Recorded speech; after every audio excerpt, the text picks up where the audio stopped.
très ravie de vous savoir au rendez-vous de ce nouveau numéro du Journal de l'économie. Bienvenue sur SICA.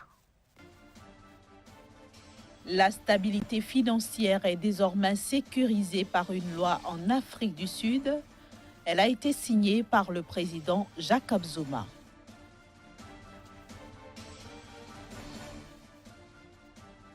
L'exportation du café connaît une embellie en Angola.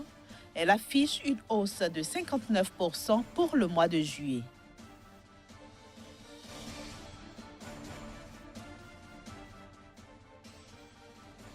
Enfin, les prix de la vanille flambent à Madagascar au même rythme que le trafic de la gousse.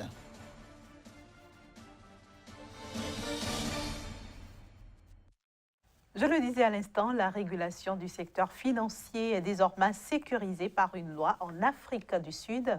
Cette loi, signée par le président Jacob Zuma, vise notamment à renforcer la stabilité financière dans le pays. La loi sur la réglementation du secteur financier signée par le président Jacob Zuma en Afrique du Sud est destinée à réaliser un système financier qui fonctionne dans l'intérêt des clients financiers. Cette loi soutient aussi une croissance économique équilibrée et durable.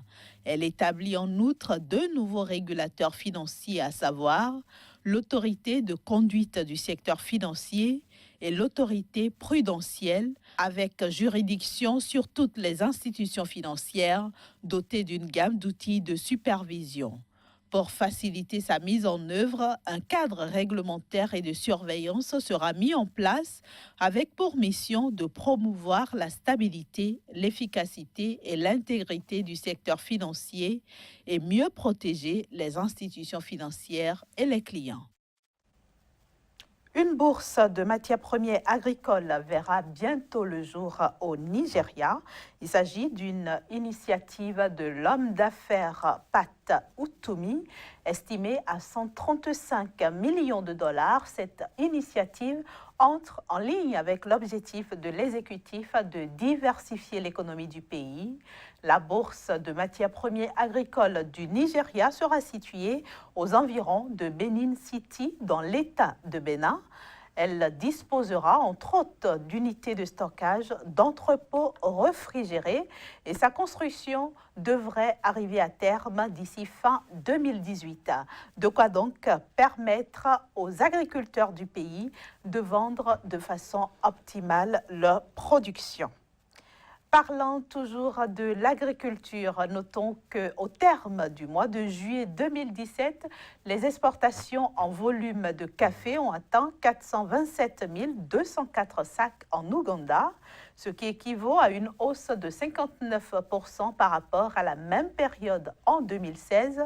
Cette embellie est due à l'amélioration de la production grâce à des variétés d'arabica à haut rendement et l'arrivée à maturité de nouveaux plants de robusta. Les perspectives pour ce mois d'août 2017 sont tout aussi bonnes. Le stock global exporté devrait conserver sa trajectoire ascendante par rapport à 2016 en s'établissant à 380 000 sacs, soit plus 30%. Il faut dire que l'Ouganda exporte environ 97% de son café, principalement vers l'Italie et l'Allemagne à travers des ventes directes. Et puis le plus grand central d'énergie solaire d'Haïti est fonctionnel depuis la semaine dernière. Il s'agit d'une centrale solaire de 473 kWh inaugurée à Tabaré en marge de la conférence sur l'énergie solaire qui s'est donc tenue la semaine dernière dans le pays, notamment au centre de formation professionnelle Notre-Dame de Guadeloupe. Elle produit actuellement plus de 400 kW pour alimenter différents projets, notamment des hôpitaux, des écoles, ainsi qu'un centre de réhabilitation thérapeutique et un centre de production. En somme, une véritable bouffée d'oxygène pour ce pays où moins de 30% de la population a accès à l'électricité et seulement 6% en milieu rural. Je le disais en titre, la vanille Bourbon de Madagascar est devenue aujourd'hui une denrée très convoitée. Cette variété de vanille est d'ailleurs victime d'une flambée des prix jamais vue cette année. Conséquence, la filière est devenue une véritable mafia, source même de criminalité. Patrick protège ses gousses de vanille comme des pierres précieuses. Ce commissionnaire est obligé de cacher la vanille qu'il achète pour la revendre à un prix plus élevé. Grâce à ce business juteux, il a pu faire construire cette villa. Mais la flambée des prix a transformé la filière en mafia. Arnaque, vol, meurtre, tous les coups sont permis. Et Patrick est à bout. Les commissionnaires n'ont aucun scrupule. Je cherche à arrêter ce travail car c'est très dur. Tout le monde est malhonnête, qu'ils aient 20, 40 ou 60 ans, tout le monde ment.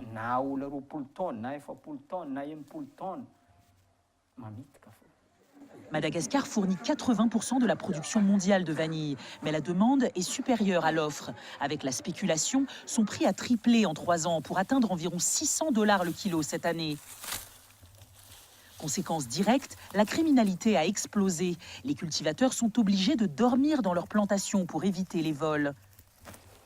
On risque la mort en surveillant nos plantations la nuit.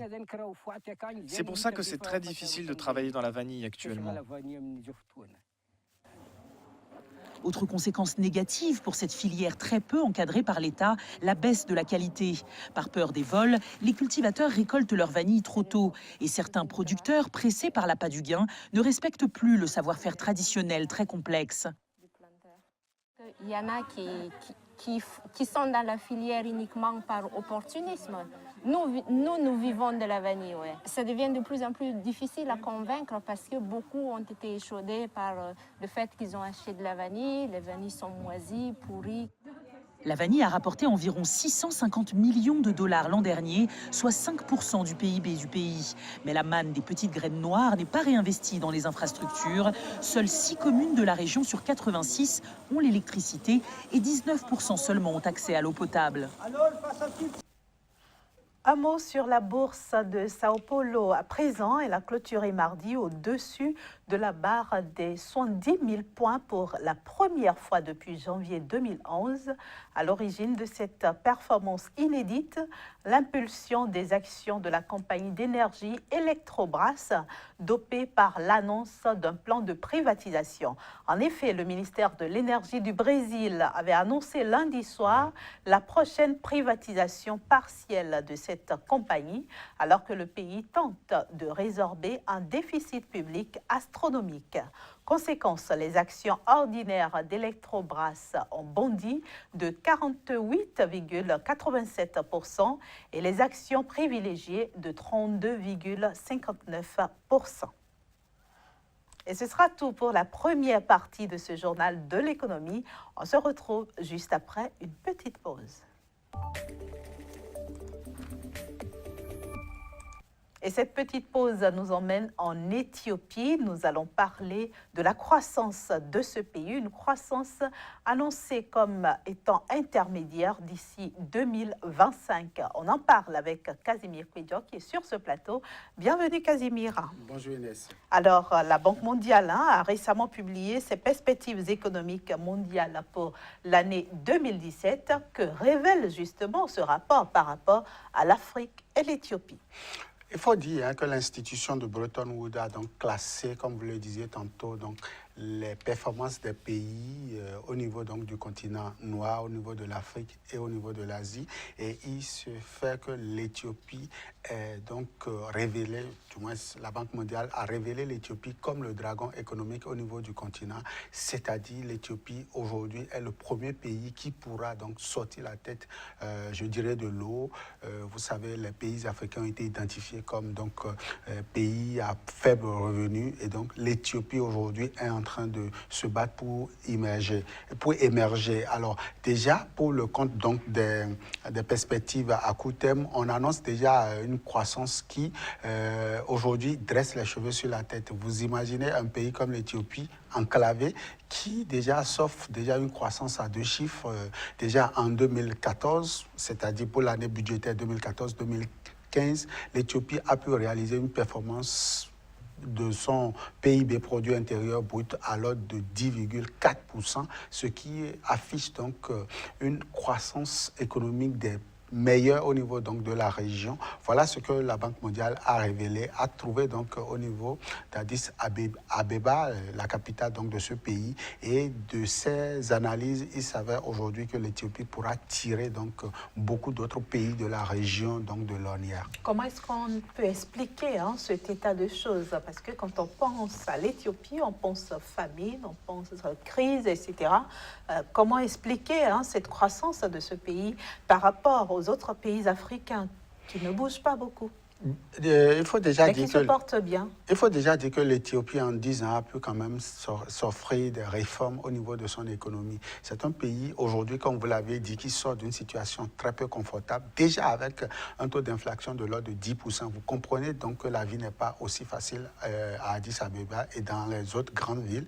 Mais déjà, le pays a pu donc opter pour des réformes au niveau de son industrie. Aujourd'hui, l'industrie au niveau donc du pays est la chose qui est en train de pousser beaucoup d'industries. Et ce n'est pas des grandes industries, c'est des petites et moyennes industries qui aujourd'hui ont vu le jour au niveau donc du pays et qui sont en train de booster donc l'économie de ce pays. Aussi, le pays a su mettre confiance au niveau donc des investisseurs où aujourd'hui les pays du Golfe, la Chine, l'Europe et l'Asie sont en train donc de poser les valises au niveau du pays pour donc accompagner le secteur de la production. On annonce également au niveau de l'Éthiopie, en dehors donc du secteur industrie, donc du secteur secondaire, on annonce une forte croissance au niveau donc des services, notamment au niveau des BTP, où aujourd'hui les immeubles poussent comme un champion et l'immobilier est en train de marcher. À tout ceci s'ajoute donc l'agriculture qui pourra reprendre ses embellies pour le compte donc de la saison agricole 2017-2018, l'Éthiopie est en train donc de prendre ses dispositions afin que l'agriculture soit des plus reluisantes et aussi le pays pourra exporter vers donc l'international et aussi vers l'Afrique sa production. Tout ceci combiné permettra donc à l'Éthiopie de s'afficher comme la locomotive au niveau du continent, la locomotive également au niveau de la région. Vous n'êtes pas sans savoir que la Corne de l'Afrique aujourd'hui est donc secouée par ces crises donc d'insécurité, que ce soit alimentaire ou bien d'insécurité politique, tout ça. Donc l'Éthiopie est en train donc de se battre pour pouvoir sortir la tête de l'eau, comme je le disais tantôt. Comment peut-on sortir justement la tête de l'eau, Casimir Pédion, quand on a une inflation à 10%? On pourra le faire lorsque vous avez donc des réformes qui ont la dent dure contre donc les situations très peu reluisantes. Quand vous avez donc un État qui pense énergie, autonomie donc énergétique, quand on peut également inviter donc les partenaires techniques et financiers comme les institutions de Bretton Woods à venir fouiner leur nez dans vos statistiques tout en leur donnant donc les bons rapports. Ça permet donc d'avoir des recommandations. En tout cas, la Banque nationale éthiopienne est en train de se battre aujourd'hui pour que véritablement le secteur privé soit des plus nantis en octroyant donc des crédits à taux véritablement faibles, pouvant permettre donc aux PME et aux PMI de pouvoir booster l'économie donc du pays. En tout cas, les données que nous avons de la Banque mondiale rassurent quant à un lendemain meilleur au niveau donc d'Addis Abeba et pourquoi pas tout le pays pourra en jouir d'ici 5-10 ans. En tout cas, l'horizon 2025 n'est pas trop loin pour voir donc un pays complètement sorti de l'eau pour pouvoir quand même donner l'exemple en termes de développement économique à l'Afrique. En tout cas, c'est tout le mal que nous pouvons souhaiter à l'Éthiopie. Merci Casimir Pédion d'être venu éclairer notre lanterne donc sur ces perspectives économiques de la Banque mondiale concernant l'Éthiopie. On se donne rendez-vous demain sur ce plateau. Toujours avec le même plaisir. Chers amis téléspectateurs, vous l'aurez compris, c'est déjà la fin de ce numéro. À demain pour un nouveau numéro.